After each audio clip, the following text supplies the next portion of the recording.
Photo जीवी और जुमला जीवी और विज्ञापन जीवी और टीवी जीवी। विष्णु जी बन जाएंगे, शंकर जी बन जाएंगे। अभी हम तो कहते हैं किसी दिन सुदामा न बन जाए। खुदा की पनौती 24 में इस उंगली से दूर करना होगा कि जिन्हें बचपन में चमचागिरी की लत लग जाती है, उनकी पूरी जवानी दलाली में गुजर जाती है। तो गोदी मीडिया का हाल ये है, ईडी और सीबीआई एक बार अडानी जी के ऊपर बैठनी चाहिए और उसके साथ साथ नरेंद्र मोदी पर भी बैठनी चाहिए कि इन दोनों का साठ गांठ क्या है। चोर चोर मौसेरे भाई, देश बेचकर खाई मलाई, जिसने पूछा सवाल उसको भेज दिया जेल। वाह शासन तेरा खेल, ईमानदार को होगी जेल। नाम लेते ही मशीन खराब हो जाए और पहुंचने पर क्या होगा ईश्वर ही जानता है। आप जैसे पत्रकार भी हमारे सामने बिलबिलाने लगेंगे। मैं गारंटी देता हूं, गुंडाई करनी है आपको, दादागिरी करनी है, गुंडाई कर रहे हैं, कहना क्या चाहते हैं, कर रहे हैं और क्या पापा नहीं कर रहे हैं। नहीं मतलब धमका रहे हो कि अगर हमें हमारे देश के प्रधानमंत्री नरेंद्र मोदी कभी भगवान विष्णु बन जाते हैं, तो कभी गरीब बन जाते हैं, तो कभी ओबीसी मां के बेटे बन जाते हैं, लेकिन जो असल मुद्दे हैं नरेंद्र मोदी उन सब पर बात नहीं करते हैं। मेरे साथ अभी हैं हिंदू हृदय सम्राट अनुराग ओझा। अनुराग ओझा, कैसे देखते हैं आप नरेंद्र मोदी भगवान के अवतार में हैं? देखिए, पहले तो भगवान विष्णु के अवतार के बारे में चर्चा की जाए। भगवान विष्णु जो थे वो हमेशा लक्ष्मी जी को अपने साथ में रखते थे। अब नरेंद्र मोदी जी यशोदा बहन को अपने साथ में रखते हैं या नहीं रखते, इसका आप जवाब दे दीजिए। नहीं, नरेंद्र मोदी ने देश के लिए घर परिवार छोड़ा है। देखिए, भगवान विष्णु का इन्होंने अवतार बनाया, ठीक। भगवान विष्णु तो भाई जगत के रचयिता है, ठीक। उन्होंने कभी अपना घर बार नहीं छोड़ दिया, अपना परिवार नहीं छोड़ दिया, लक्ष्मी माता को नहीं छोड़ दिया। मोदी जी को क्या जरूरत पड़ गई थी अपनी पत्नी छोड़ देने की? अब दूसरा सवाल बनता है कि विष्णु तो बन गए हैं, लेकिन अपने अंदर विष्णुता कैसे लाई है? अपने अंदर जो विष्णु है वाकई में वो अपने अंदर कैसे लाएंगे? जो भृगु ऋषि थे, उन्होंने जब शंकर जी को श्राप दिया, वो शिवलिंग बन गए। फिर उन्होंने विष्णु भगवान के पास में पहुंचे और वो देखे कि लक्ष्मी जी और उनका वार्तालाप चल रहा है। उन्होंने बोला नहीं, उनकी छाती पर लात मार दी। भृगु जी महाराज ने विष्णु की छाती पर लात मारी।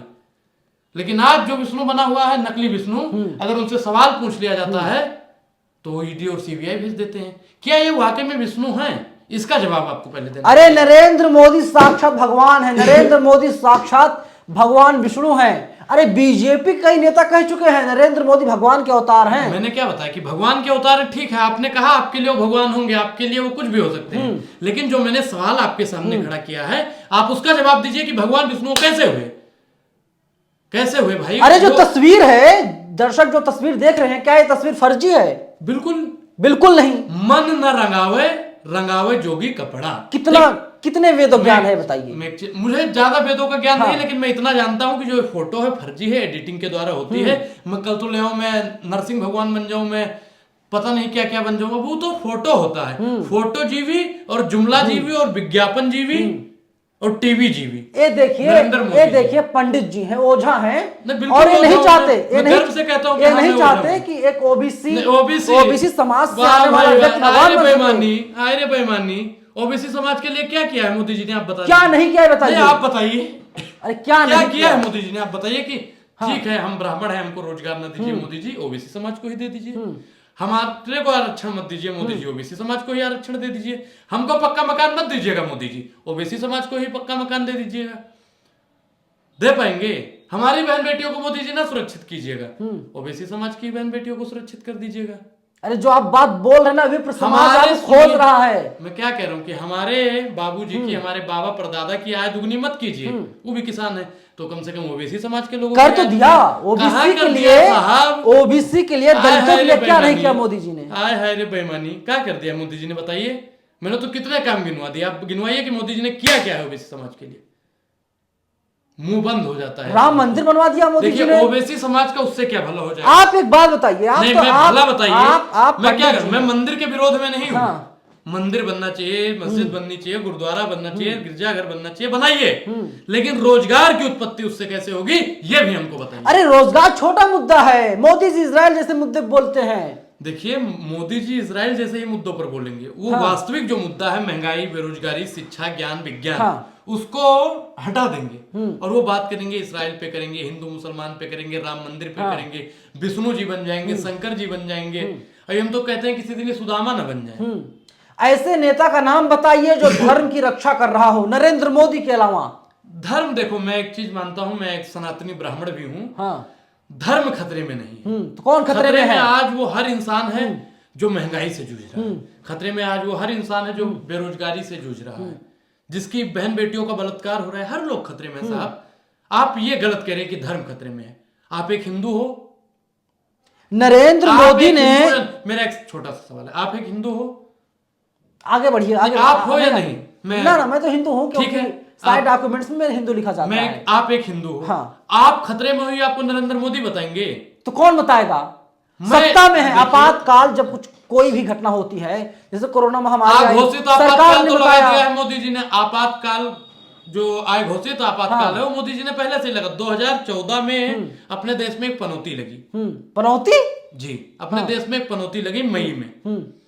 अब वो 14 की पनौती अब जनता चाह लेगी तो 24 में खत्म हो जाएगी, नहीं तो ये पनौती देश के एक एक व्यक्ति को बर्बाद कर देगी। धर्मशास्त्रों के हिसाब से अगर देखा जाए तो पनौती क्या है, पहले मैं उसको बताना बताइए।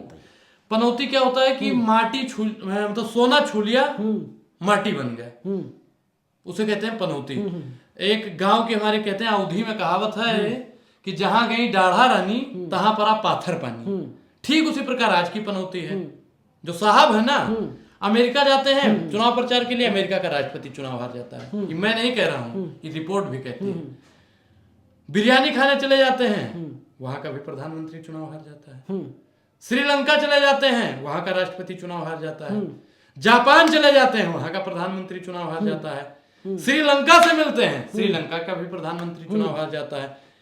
जो G20 हुआ, आपने देखा होगा, आपने अगर ग्राउंड रिपोर्टिंग वास्तविक में ईमानदार पत्रकार होंगे तो लबालब पंडाल में पानी भरा हुआ था। मणिपुर में साहब की सरकार थी, मणिपुर में बहन बेटियों के साथ क्या हुआ दुनिया जान रही है। जो पनौती है वो युवाओं को 2 करोड़ रोजगार देने की बात की थी, युवाओं को कितना रोजगार दे रहा है? युवाओं के रोजगार पर भी पनौती लगा देने का काम किया। उसने कहा था कि जो पनौती है, उसने कहा था कि हम महंगाई को कम करेंगे और महंगाई को 7वें आसमान में पहुंचा दिया। उसने कहा था कि हम भेदभाव खत्म करेंगे, भेदभाव पे पनौती लगा दिया, चारों तरफ भेदभाव हो गया है।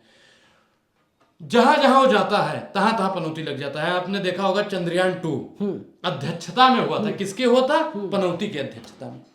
वहां भी पनौती लग गई। चंद्रयान क्या मैंने नरेंद्र मोदी का नाम नहीं लिया है। समझदार के लिए इशारा ही काफी है और बच्चों के लिए गुब्बारा ही काफी है।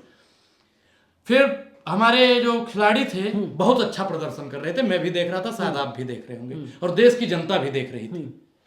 और वहां पे पता नहीं कौन निकम्मा पनौती चला गया कि थोड़ी ही देर बाद वहां भी पनौती लग गई। और मैंने एक वीडियो में देखा और सच्चाई भी यही है कि उसके पहले जो इनका रिपोर्ट था, जो गोदी मीडिया प्लानिंग कर रही थी और पनौती लोग प्लानिंग कर रहे थे कि किया क्या जाएगा, जैसे वहां पे हम जीतेंगे धूम धड़क्का कर देंगे कि अध्यक्षता में हुआ, अध्यक्षता राजस्थान में, हाँ वहां लेकर जाएंगे चुनाव प्रचार के लिए, फलाना करेंगे ढिमकाना करेंगे। लेकिन मैंने क्या कहा कि गांव की हमारे कहावत है ना, जहां गई दाढ़ा रानी तहां परा। लेकिन एक बात बताइए, अब बीजेपी कह रही है कि नरेंद्र मोदी कांग्रेस के लिए पनौती हैं। पनौती क्यों बताता हूं मैं। गुजरात में कभी कांग्रेस नहीं आई। नहीं देखिए, मैंने नरेंद्र मोदी का नाम नहीं लिया है। मैं भी बताऊंगा। हाँ। पनौती आप कैसे कह सकते हैं कि नरेंद्र मोदी पनौती हैं? बीजेपी वाले मानते हैं ना कि वो पनौती हैं। नहीं, बीजेपी वाले यही कह रहे हैं कि देखिए राहुल गांधी का खात्मा करने के लिए मोदी जी निकले हैं और मोदी राहुल का खात्मा कर रहे हैं, राजनीतिक करियर खत्म कर रहे हैं। क्या खत्म कर रहे हैं? आप देखिए गुजरात में कर रहे हैं, गुजरात खत्म क्या कर रहे हैं? गुजरात की बात कर लीजिए, क्या कर रहे हैं? यूपी की बात करेंगे। हाँ। गुजरात की बात करेंगे। जिस कांग्रेस कब जीती? मैं क्या कह रहा हूँ कि जिस पुल का उद्घाटन कर देता है पनौती, वो पुल टूट जाता है। मैं बता रहा हूँ कि जिस रोड का उद्घाटन कर देते हैं वो रोड भी खंडार हो जाती है। जिस ट्रेन का उद्घाटन कर देते हैं वो मच्छर के टकरा देने से चूर हो जाती है। जिस रेलवे लाइन का उद्घाटन कर दे वो रेलवे लाइन उखड़ जाती है। जिस घर का उद्घाटन कर दे वो घर टूट जाता है। धर्मशास्त्र में क्या लिखा है ऐसे लोगों के लिए? मैं क्या कह रहा हूँ, धर्मशास्त्र क्या कहता है? उसमें क्या होता है कि जैसे पनौती लग जाती है तो हवन यज्ञ होता है। लेकिन इसमें तो इस पनौती के लिए कोई हवन यज्ञ नहीं है। इसके लिए हवन होगी, यज्ञ भी होगा 2024 में। एक उंगली से उसमें होगा कि एक बार मैंने क्या बताया कि 14 की पनौती 24 में इस उंगली से दूर करना होगा। अब तय आपको करना है कि आप पनौती अपने घर की दूर करना चाहते हैं या नहीं करना। क्या है अनामिका पनौती दूर कर पाएगी? इस उंगली को अनामिका बोलते हैं। मैं क्या कह रहा हूं कि ये उंगली अच्छे अच्छों को ठीक कर दिया तो ये तो देश की पनौती है।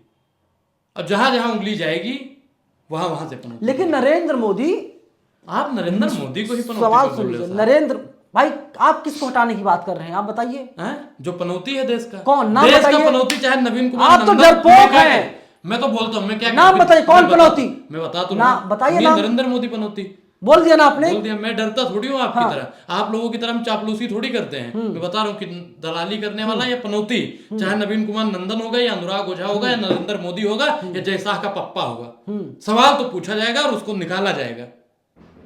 लेकिन ये लोग जाएंगे कहाँ पे साहब? बताइए, आप बताइए कहाँ जाएंगे? सवाल यही बना पनौती को हुआ है। अगर निकाल दिया जाए तो ये पनौती जाएगी कहाँ? मुझे तो लगता है कि इनके साथ में गोदी मीडिया को भी भेजना होगा, क्योंकि 24 घंटा पाकिस्तान पाकिस्तान मिमियाते हैं ना, तो ये लोग वहां पे इनकी बैंड बाजा तरीके से बजाया जाएगा। लेकिन सवाल ये है ना कि टीवी वाले लगातार उन्हीं का प्रचार कर रहे हैं और कह रहे हैं कि नरेंद्र मोदी 24 में आ रहे हैं, और मोदी ने 56 इंची छाती को ठोका और देखिए, कहा 24 में मैं ही आऊंगा। मान्यवर काशीराम की एक लाइन है हाँ। कि जिन्हें बचपन में चमचागिरी की लत लग जाती है उनकी पूरी जवानी दलाली में गुजर जाती है। तो गोदी मीडिया का हाल ये है। जो पूर्वज लोग थे ना, ईमानदार मीडिया है, गोदी मीडिया कहाँ है? अच्छा एक चीज बताइए, आप ईमानदार हो या वो ईमानदार है? एक ही आदमी हो सकता है। हम तो मानते हैं सोशल मीडिया ही सच्चा मीडिया है जो पूरी बात दिखाता है। मैं रूबिका लियाकत, अंजना ओम कश्यप या चित्रा त्रिपाठी, सुधीर चौधरी, अर्णव गोस्वामी, जितने भी पत्रकार हैं मुझे सुन रहे होंगे, मैं उनको खुला चैलेंज दे रहा हूँ, 5 मिनट का डिबेट मुझसे करके देख लो। करेंगे, सवाल मेरा रहेगा और जवाब उनको देना पड़ेगा। क्या क्या सवाल पूछेंगे बता दीजिए। अगर आप अपने आप को सुधीर चौधरी बना लीजिए, मैं सवाल पूछना शुरू कर देता हूँ। मैं एक पत्रकार बन के फिर सवाल पूछूंगा, फिर देखना हैकड़ी निकल जाएगी साहब, हैकड़ी। ये जो ब्लैक एंड व्हाइट है ना, बाल पूरा व्हाइट हो जाएगा या पूरा ब्लैक हो जाएगा? कुछ नहीं बचेगा बीच का, कुछ नहीं बचेगा, पूरा या काला। सवाल कौन कौन से होंगे? अगर वो लोग देख रहे हैं, सुन रहे हैं, तो बताइए सवाल कौन सवाल कौन से? कि पहले आप ये लोग बताइए कि 2014 से पहले महंगाई बेरोजगारी आपके आस पड़ोस में और आपके मंडल में, आपके स्टूडियो में मड़राया करती थी भूतनी की तरह, ठीक? और जब से प्रधानमंत्री नरेंद्र मोदी, मतलब पीएम का मतलब ही पनौती होता है साहब। हाँ, पीएम मतलब मनमोहन पनौती थे। मैंने बोला ही नहीं, मैंने क्या बताया? पीएम। मैं उदाहरण बता रहा हूं, पहले समझो। पी से पनौती, एम से मोदी, ठीक है? तो ठीक उसी प्रकार ये पनौती से आप लोग सवाल क्यों नहीं पूछते हो?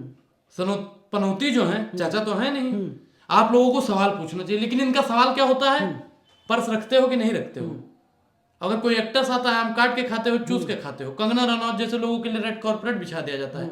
सवाल जब तक पत्रकार नहीं पूछेंगे सर, तब तक देश की समस्या दूर होने वाली नहीं। और देश की समस्या के जितना बड़ा जिम्मेदार नरेंद्र मोदी है, उतनी ही बड़ी मीडिया जिम्मेदार है। बिल्कुल, देश की बर्बादी का। मैं क्या कह रहा हूं कि अगर मुझे देश की बर्बादी का 100% अगर किसी को आरोप देना हो ना कि ये जिम्मेदार है, ये नरेंद्र मोदी है, ये गोदी मीडिया है। अगर कोई कहे कि 100% गलती किसकी है, तो मैं बोल दूंगा मीडिया की। क्यों नरेंद्र मोदी नहीं है? मैं क्या बता रहा हूं कि ये तो मालिक है और ये काम करने वाले लोग हैं। अगर काम करने वाले लोग ठीक हो जाएंगे ना, तो मालिक को झुकना होगा। बाबा साहब ने कहा था कि संविधान कितना भी अच्छा हो, लेकिन उसे फॉलो करने वाले लोग जब तक अच्छे नहीं होंगे, तब तक संविधान सही साबित नहीं होगा। ठीक उसी प्रकार मीडिया है, जो इस तरीके का दगाबाजी करे, जनता से धोखा करे। धर्मशास्त्र देखिए, धर्मशास्त्र पे आज बात मत कीजिए। धर्मशास्त्र कहता है राम राज्य की ही बात करो या विष्णु की बात करो। विष्णु ने कब कहा कि महंगाई बेरोजगारी पर काम नहीं होना चाहिए? आप पंडित जी तो श्राप भी दे सकते हैं। श्राप तो महाराज जिस दिन देंगे, जिस दिन सारे ब्राह्मण श्राप देंगे, अरे कुछ नहीं आता, श्राप कुछ नहीं है, ये कुछ नहीं है, लफाजी है सिर्फ लफाजी है। आप लोग जनता को बरगला रहे हैं। विष्णु ने हाथ रखा था ना किसके ऊपर? वो जो बन के आया था एक राक्षस, लड़की का भेष बना के रखा, हाथ भस्म हो गई। तो ब्राह्मणों ने जिस दिन हाथ रख दिया ना, उस दिन पूरा भाजपा मंडल भस्म हो जाएगा। ब्राह्मणों का ही तो हाथ है, तभी तो मोदी जी पीएम हैं। मैं क्या कह रहा हूँ कि जब तक है ना तब तक। अब दुनिया जान गई ब्राह्मणों के साथ कितना बड़ा छलावा करते हैं। क्या छलावा किया? बड़का सिंह, अरे 10% आरक्षण दे दिया। हाँ, बेईमानी, उसमें भी बेईमानी। हाँ, उसमें भी अरे 10% आरक्षण दिया आप लोगों को। एक चीज बताइए कि बैठते हैं प्रधानमंत्री नरेंद्र मोदी जी इतने ऊंचे सिंहासन पे, और ब्राह्मणों को बैठा देते हैं जमीन में। भेदभाव, अच्छी बात है, भेदभाव नहीं है। मोदी ने बता दिया, देखिए मैं ऊपर हूं, आप लोग नीचे हैं मुझसे। मोदी ने अपनी औकात दिखा दी भाई, मोदी ने दिखा दिया कि देखो भेदभाव है। और नारा क्या देते हैं, सबका साथ, सबका विकास, सबका विश्वास। नारा इनका ये होता है, और बेईमानी इनकी ऊंच नीच का होता है। तो मतलब आप चाहते हैं कि आम जनता की तरह नरेंद्र मोदी भी चटाई पे समानता का अधिकार होना चाहिए भाई। क्यों बैठे भाई? देते हैं 20 रुपया निकलता है उसमें से, प्रधानमंत्री हैं, तुम मुझे चंदा दो, मैं तुम्हें धंधा दूंगा। ये देखिए असली खेल है। ये लोग चाहते हैं कि मंदिरों में चढ़ावा चढ़ाया जाए, जो SC ST OBC के लोग हैं वे लोग जाएं, 1000 रुपए, लाख रुपए घर को गिरवी रख करके, घर को बेच करके चढ़ावा चढ़ाएं। आप यही मैंने ही नहीं कहा है, 20 रुपए साथ तुम मुझे चंदा दो, मैं तुम्हें धंधा दूंगा। अमित अडानी उनको चंदा देता है तो उनको धंधा देता है, मंदिर में जाते हैं तो 20 रुपया पुजारी को देंगे। कितना देंगे, कितना देना चाहिए भाई? कोई गाइडलाइन है, कोई संविधान बना है? कुछ नहीं है। क्या है? नहीं, मैं एक चीज बताता हूँ कि आप प्रधानमंत्री हैं, आपकी एक गरिमा होती है, आप एक सम्मानित पद पे हैं। अरे आपकी जेब में आप 10 लाख का सूट, 5 लाख का बूट पहन के झूठ बोल सकते हो, और मंदिर में 20 रुपया देते हो। शर्म आनी चाहिए। कितना देना चाहिए बता दीजिए आप, देना कितना चाहिए मोदी? देने का मैं नहीं कह रहा हूँ कि हाँ 50 लाख दे दो या करोड़ रुपया दे दो, लेकिन एक मतलब ढंग से दिया। नरेंद्र मोदी को अलग से उसका फंड नहीं आता, अलग से सैलरी नहीं आती, अडानी को देने के लिए आती है। क्या दिया अडानी को, जरा बताइए क्या दिया? ये उन्होंने कहा है कि तुम हमें हवाई जहाज दो, इलेक्शन में हवाई जहाज दो, मैं तुम्हें एयरपोर्ट दे दूंगा, दे दिया। रेलवे वालों से क्या कहा कि तुम हमें ट्रेन दो, हम तुम्हें पूरा रेलवे ट्रैक दे देंगे। हैं, तुम मुझे किताब दो, मैं तुम्हें पूरा विश्वविद्यालय दे दूंगा। तो प्रधानमंत्री जी यही करते हैं, और प्रधानमंत्री जिस चीज की गारंटी ले ले, उस चीज की पक्की गारंटी है कि काम होने वाला नहीं है। ये आप भी जानते हैं और दुनिया भी। लेकिन हिंडनबर्ग की जो रिपोर्ट आई है वो पूरी तरीके से देखा जाए गलत साबित हो गया। फूल को ले गया हिंडनबर्ग, एक गाना सुना होगा आपने, आया था 1900 के दशक में, कि भौरों ने खिलाया फूल, फूल को ले गया राजकुमार। हाँ। तो उस राजकुमार को हिंडनबर्ग की एक पिन ने ना प्रधानमंत्री नरेंद्र मोदी के और अडानी के गुब्बारे को। सुप्रीम कोर्ट भरोसा है मुझे, बिल्कुल सुप्रीम कोर्ट ने हिंडनबर्ग रिपोर्ट के मामले में अडानी को क्लीन चिट दे दिया। सुप्रीम कोर्ट ने कहा कि हमारे पास कोई साधन नहीं है, कोई संसाधन नहीं है, हम जिससे पुष्टि कर पाए, कंफर्मेशन ले पाए कि कोई एजेंसी नहीं है। सुप्रीम कोर्ट ने कह दिया हमारे पास कोई साधन ऐसा नहीं है कि जिससे हम जांच करवा सके। ईडी सीबीआई से करवाइए। सुप्रीम कोर्ट ने क्लीन चिट दे दिया। मैं क्या करूं, सुप्रीम कोर्ट ने जो आदेश दिया है मैं उसके समर्थन में हूं, ठीक है, लेकिन ईडी और सीबीआई एक बार अडानी जी के ऊपर बैठनी चाहिए, और उसके साथ साथ नरेंद्र मोदी पर भी बैठनी चाहिए कि इन दोनों का साठ गांठ क्या है। चोर चोर मौसेरे भाई, देश बेचकर खाई मलाई, जिसने पूछा सवाल उसको भेज दिया जेल। वाह शासन तेरा खेल, ईमानदार को होगी जेल। संजय सिंह की भाषा बोल रहे हैं आप। एक चीज बताइए, मैं क्या कह रहा हूँ कि ईमानदार को होगी जेल, जिसने सवाल नरेंद्र मोदी से पूछा है, वो चाहे अनुराग ओझा हो या अरविंद केजरीवाल हो या मनीष सिसोदिया हो या संजय सिंह हो या राहुल गांधी हो या कोई भी विपक्ष का नेता हो, प्रधानमंत्री नरेंद्र मोदी ने उसके हाथ को पुलिस के हाथ में देने का काम किया है। ये देश की जनता जानती है। अनुराग भाई, सवाल है कि नरेंद्र मोदी स्टेडियम में मैच देखने चले जाते हैं जहां पर लाखों की भीड़ होती है। खेड़े में भी हो सकता था साहब, लेकिन यहाँ भी बेईमानी। क्रेडिट चाहिए साहब, हम सवाल बहुत सुनते हैं, पूरा दिन सवाल नरेंद्र मोदी, हम पूरा दिन सवाल पूछते हैं। नरेंद्र मोदी उत्तरकाशी क्यों नहीं गए, आप क्या सोचते हैं जी? नरेंद्र मोदी मैच देखने के लिए नरेंद्र मोदी स्टेडियम में जाते हैं, घंटों गुजारते हैं वहां पर। हाँ, लेकिन वही नरेंद्र मोदी राजस्थान में चले जाते हैं। लेकिन वही नरेंद्र मोदी उत्तराखंड में उत्तरकाशी में 41 मजदूर फंसे टनल में। मैं उस पे बता रहा हूँ कि प्रधानमंत्री नरेंद्र मोदी का चेला धामी, जो वहां के मुख्यमंत्री हैं, वहां पे मशीन काम कर रही थी, बढ़िया ड्रिल चल रही थी, मीडिया पहुंच गई। मीडिया पे तो भाजपाइयों को बने रहने की पुरानी आदत है साहब, हैं? जब चाय बेचते थे तब भी फोटो खिंचवाने का शौक था। तो सुनिए, वहां पे धामी ने जैसे ही मोदी जी का नाम लिया कि प्रधानमंत्री जी के ये फलाना ढिमकाना समर्थन में कसीदा पढ़ना, मशीन खराब। अब बताइए साहब की पनौती है कि नहीं? एक गंभीर आरोप लगा रहे हैं। हमने नहीं लगाया, मैं आपको रिपोर्ट दिखा कि वहां पे मशीन खराब हुई थी कि नहीं हुई थी। आगे बढ़िए, आगे बढ़िए। अब बताइए कि नाम लेते ही मशीन खराब हो जाए और पहुंचने पर क्या होगा, ईश्वर ही जानता है। ईश्वर जानता है भाई कि क्या होगा। वो तो देवभूमि कहा जाता है। गंभीर आरोप लगा रहे हैं मोदी जी के ऊपर। आरोप कौन सा है भाई? दुनिया ने स्वीकार किया नरेंद्र मोदी की जो पहचान है पूरी दुनिया के लेवल पर है, विश्व स्तर पर है कि झूठा है, बॉस हैं नरेंद्र मोदी, फेंकू है, नहीं बॉस हैं। बॉस किसे कहते हैं? सबसे ऊपर, सबसे ताकतवर, सबसे बलशाली। तो ये हिटलर है फिर? बिल्कुल नहीं। तो आपने कहा सबसे ताकतवर, सबसे बलशाली नरेंद्र मोदी है ना। देखिए एक चीज मैं बता दूं कि नरेंद्र मोदी जी जो है ना, बेईमानी, झूठ, फरेब और मीडिया, ईडी, सीबीआई, पुलिस प्रशासन, सबको इन्होंने अपने कब्जे में ले रखा है। और अगर मुझे 1 घंटे के लिए जितनी सबसे बड़ी जांच एजेंसी हुए वो दे दिया जाए 1 घंटे के लिए, प्रधानमंत्री ही नहीं साहब, आप जैसे पत्रकार भी हमारे सामने बिलबिलाने लगेंगे। मैं गारंटी देता हूं। मतलब गुंडाई करनी है आपको, दादागिरी करनी है, गुंडाई कर रहे हैं, कहना क्या चाहते हैं? गुंडाई कर रहे हैं और क्या? पापा नहीं कर रहे हैं। नहीं मतलब धमका रहे हो कि अगर हमें मैंने क्या एजेंसी, मैं क्या करूँ, दूध का दूध, हाँ। पानी का पानी हो जाएगा। आपने कितना पैसा आईटी सेल से लिया है, नरेंद्र मोदी ने विदेश से कितना लिया है, अडानी को कितना दिया है, जांच एजेंसी किस रूप से काम करती है, ईडी सीबीआई कैसे राजस्थान में पकड़ी जाती है, सब का सब साफ हो जाएगा। बात छोटी है, सर को हिला दीजिए, 1 घंटे के लिए तमाम जांच एजेंसियों को हमारे घर पे पहुंचा दीजिए। चलिए अनुराग ओझा है, लगातार मोदी सरकार की नीतियों का खुलासा करते हैं, किस तरीके से सरकार काम कर रही है, अच्छा काम कर रही है, बुरा काम कर रही है। और सरकार जो नीतियां बनाती है, जिस पर सरकार बातचीत करती है, वाहवाही लूटती है, उसके धज्जियां उड़ाने का काम लगातार अनुराग ओझा कई सालों से कर रहे हैं। फिलहाल इस बातचीत को यहीं पर ख़त्म करते हैं, लेकिन आप लोग हमें अपनी राय कमेंट बॉक्स में ज़रूर बताइएगा कि जो मैंने सवाल पूछे और जिसका जवाब अनुराग ओझा ने दिया, क्या असल में वही सवाल हैं या फिर कुछ और? कमेंट बॉक्स आपके लिए खुला हुआ है, आप हमें अपनी राय जरूर बताइएगा। धन्यवाद। नेशनल दस्तक की आपसे गुजारिश है कि अगर इसको बचाना चाहते हैं तो नेशनल दस्तक को सब्सक्राइब करने के लिए रेड कलर के सब्सक्राइब बटन को दबाएं, फिर बेल आइकन की घंटी दबाएं। नेशनल दस्तक को बचाने के लिए बहुत जरूरी है कि हर खबर को शेयर करें, लाइक करें, कमेंट जरूर करें।